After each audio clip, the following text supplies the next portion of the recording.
Hello traders and investors. तो आज के इस वीडियो में एनालाइज एंड डिस्कस करेंगे टाटा स्टील को फंडामेंटली एंड फाइनेंशियली।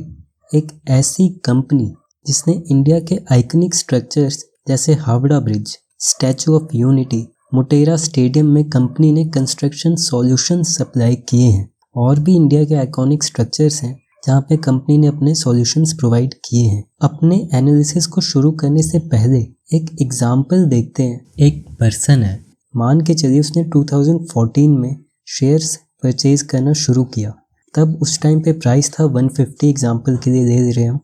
तो 150 पे उसने 50 शेयर बाय किए। तो उसका नेक्स्ट बाइंग रीज़न ये होता है कि अगर शेयर प्राइस 130 पर आया तो मैं अपनी क्वांटिटी डबल कर दूंगा। मान के चलिए शेयर 130 हो गया तो उसने 100 शेयर और बाय कर लिए, और जब 110 हुआ तो उसने 200 शेयर बाय कर लिए। तो बाइंग रीज़न यही था कि अगर इतना प्राइस कम होगा तो मैं अपनी क्वांटिटी डबल कर दूंगा। तो ऐसा करते करते उसने काफ़ी बाइंग की टाटा स्टील में, लेकिन उन्होंने प्रॉफिट बुकिंग भी की है जब कोविड टाइम के बाद मार्केट अपने ऑल टाइम हाई पर था। तो ये जो हमने डिस्कस की बात, ये इसलिए डिस्कस की है क्योंकि ये स्ट्रैटेजी हर स्टॉक्स पे आप नहीं यूज़ कर सकते, और ये स्ट्रैटेजी सही भी नहीं है। आप अपने डिसीजन इस बेस पर नहीं ले सकते कि इतना प्राइस आ जाएगा तो मैं ये करूँगा। आपको टेक्निकल्स या फंडामेंटल्स बेस पर डिसीजन लेने चाहिए कि कब मैं बाय करूँगा और कब मैं सेल करूँगा। तो चलिए अपने टाटा स्टील के एनालिसिस को शुरू करते हैं लेट्स फिनसे के साथ, और बात करते हैं शेयर होल्डिंग पैटर्न से। आप देख सकते हैं प्रमोटर्स के होल्डिंग में माइनर सा चेंज हुआ है दिसंबर के क्वार्टर में। और बात करें म्यूचुअल फंड्स होल्डिंग की, तो दिसंबर क्वार्टर में स्टेक इंक्रीज हुए हैं कंपैरिजन टू सितंबर क्वार्टर। सितंबर क्वार्टर में 7.31% का स्टेक था, जो कि दिसंबर क्वार्टर में 8.18% का स्टेक है। तो ये एक पॉजिटिव पॉइंट है दिसंबर क्वार्टर में। इंश्योरेंस कंपनीज ने भी अपने स्टेक इंक्रीज किए हैं, सितंबर में 9.42% और दिसंबर में 10.02%। FIIs ने भी अपने होल्डिंग्स इंक्रीज की है, और रिटेल्स एंड अदर्स के स्टेक में कमी आई है। तो ओवरऑल शेयर होल्डिंग पैटर्न में कोई नेगेटिव पॉइंट नहीं है। तो अब देखते हैं टाटा स्टील में मेजर शेयर होल्डर्स कौन है। दिसंबर क्वार्टर में देखा जाए तो टाटा सन्स प्राइवेट लिमिटेड के पास 32.44% की होल्डिंग है, LIC के पास 6.11%, SBI निफ्टी ETF 2.69% और गवर्नमेंट ऑफ सिंगापुर 1.48%। तो ये थे major shareholders Tata Steel के। तो अब देखते हैं रेवेन्यू ग्रोथ के नंबर कैसे हैं कंपनी के। दिसंबर 22 में रेवेन्यू था 57,083.56 करोड़ का, और दिसंबर 21 के क्वार्टर में ये नंबर था 60,783 करोड़। यानी कि क्वार्टर ऑन क्वार्टर कंपैरिजन किया जाए तो रेवेन्यू में कमी आई है, जो एक नेगेटिव पॉइंट है।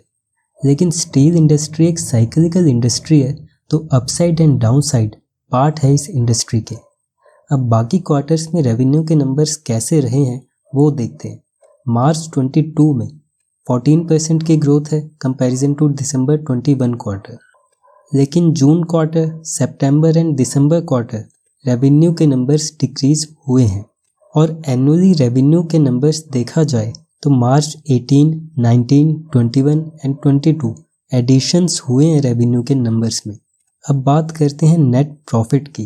तो दिसंबर 22 क्वार्टर में कंपनी को लॉस हुआ है 2,223 करोड़ का, जो कि एक इम्पॉर्टेंट पॉइंट है इन्वेस्टर्स के लिए। और क्वार्टर ऑन क्वार्टर देखा जाए तो दिसंबर 21 में कंपनी का नेट प्रॉफिट 9,572 करोड़ का था। मार्च 22 में 1.92% का एडिशन हुआ है नेट प्रॉफिट में कंपैरिजन टू दिसंबर 21 क्वार्टर। जून में 20.4%, सितंबर में 80% तक प्रॉफिट में कमी आई है, और दिसंबर 22 में कंपनी को तो लॉस हुआ है। अब एनुअली नेट प्रॉफिट की बात करें तो मार्च 18 में 216% का जंप हुआ था। मार्च 19 और 20 में कंपनी के नेट प्रॉफिट में कमी आई है, लेकिन मार्च 21 में 381% का जंप और मार्च 22 में 436% का एडिशन हुआ था नेट प्रॉफिट में। लेकिन करंट फाइनेंशियल ईयर के नंबर्स कैसे आएंगे ये इम्पॉर्टेंट पॉइंट है। अब बात करें gross debt to total equity की। ये हमें बताता है कि कंपनी अपने बिजनेस को रन करने के लिए जो फंड यूज़ कर रही है उसमें कितना इक्विटी फंड है और कितना लोन लिया हुआ फंड है। अगर कंपनी का debt to equity less than 1 है तो ये कंपनी के फेवर में है। अगर ग्रेटर देन 1 है तो कंपनी नेगेटिव सिचुएशन को ज़्यादा टाइम के लिए हैंडल नहीं कर पाएगी। अब मार्च 22 में टाटा स्टील का डेट टू इक्विटी देखा जाए तो 0.6 है, जो कि फेवरेबल कैटेगरी में आता है। और लास्ट 5 ईयर्स का देखा जाए तो मार्च 18 में 1.5, मार्च 19 में 1.4, मार्च 20 में 1.5, मार्च 21 में 1.1 एंड मार्च 22 में तो 0.6। तो प्रीवियस ईयर में तो लेस देन 1 है, लेकिन उससे पहले ग्रेटर देन 1 पर था। अब बात करते हैं अर्निंग्स पर शेयर, ईपीएस। ईपीएस का मतलब होता है कि कंपनी पर शेयर कितना प्रॉफिट जनरेट कर रही है। तो इसका फॉर्मूला होता है profit attribute to equity holders divided by weighted average number of equity shares. अब टाटा स्टील का ईपीएस देखा जाए तो दिसंबर 22 में लॉस था कंपनी को, तो ईपीएस नेगेटिव 1.82 है। अब सितंबर में 1.24, जून में 6.36, मार्च में 79.91। क्योंकि शेयर स्प्लिट हुआ था तो ये नंबर स्प्लिट से पहले के हैं और दिसंबर 21 में 79.1 ईपीएस रहा है। अब एनुअली ईपीएस के नंबर देखें तो मार्च 18 में 128.12, 19 में 87.75, फिर 11.86, 21 में 63.78 और मार्च 22 में 332.35। तो ये थे ईपीएस के नंबर। और आप ईपीएस की कैलकुलेशन भी देख सकते हैं ताकि आपको समझ आए कि ईपीएस निकालते कैसे हैं। अब नेक्स्ट देखते हैं करंट रेशियो। ये एक लिक्विडिटी रेशियोज का पार्ट है। ये हमें बताता है कि कंपनी के पास इनफ रिसोर्सेज या एसेट्स हैं जिससे कंपनी अपने शॉर्ट टर्म ऑब्लिगेशंस को पूरा कर सके। करंट रेशियो का फॉर्मूला होता है current assets divided by current liabilities. Current ratio अगर ग्रेटर देन 1 है तो कंपनी के लिए फेवरेबल है। अब देखते हैं मार्च 22 में टाटा स्टील का करंट रेशियो निकालें तो करंट एसेट्स को डिवाइड करेंगे करंट लायबिलिटीज से, तो आंसर आता है 1.02, जो कि फेवरेबल कैटेगरी में आता है।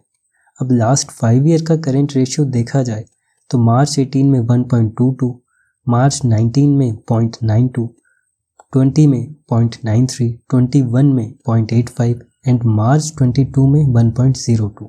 तो अब देखते हैं price to earning PE ratio की। तो ये एक वैल्यूएशन रेशियोज का पार्ट है। पीई से पता चलता है कि कंपनी अगर 1 रुपये का प्रॉफिट भी कर रही है तो आप कंपनी को कितना पे कर रहे हो या कितना पे करने के लिए तैयार हो उस 1 रुपये प्रॉफिट के लिए। पीई का फॉर्मूला होता है मार्केट प्राइस पर share divided by earning per share.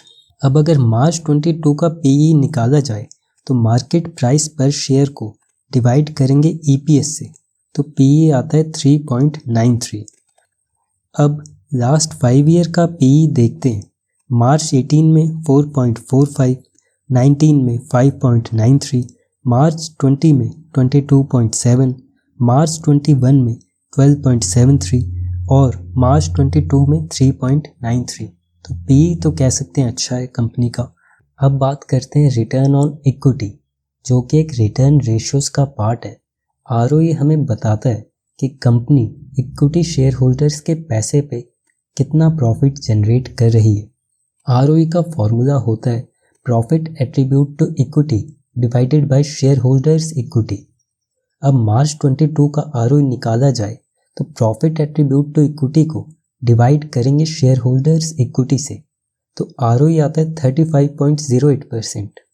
यानी कि कंपनी ने आपके पैसे पर 35.08% का प्रॉफिट जनरेट किया है मार्च 22 में। क्योंकि मार्च 22 में टाटा स्टील के रिजल्ट बहुत अच्छे थे तो इसलिए आरओई 35.08% का निकला है। अब लास्ट 5 ईयर का देखा जाए तो मार्च 18 में 22.92%, मार्च 19 में 15.33%, मार्च 20 में 2.18% और मार्च 21 में 10.19%। एंड मार्च 22 में तो 35% है ही ROE। तो आप ROE भी देख लिए हमने नंबर्स। तो हमने टाटा स्टील के फंडामेंटल्स एंड फाइनेंशियल्स तो देख लिए। अब आप इस बेस पे डिसीजन ले सकते हैं कि क्या करना है। तो लॉन्ग टर्म में तो कोई इशू नहीं है, लेकिन नेक्स्ट क्वार्टर इम्पॉर्टेंट होने वाला है, क्योंकि दिसंबर क्वार्टर में तो लॉस हुआ है कंपनी को एंड मार्च में एनुअली नंबर्स भी आएंगे एंड क्वार्टरली के नंबर्स भी आएंगे। तो लेकिन डिसीजन लेने से पहले आपको फंडामेंटल्स या टेक्निकल्स तो देखने चाहिए, चाहे आप शॉर्ट टर्म के लिए जा रहे हो या लॉन्ग टर्म के लिए जा रहे हो।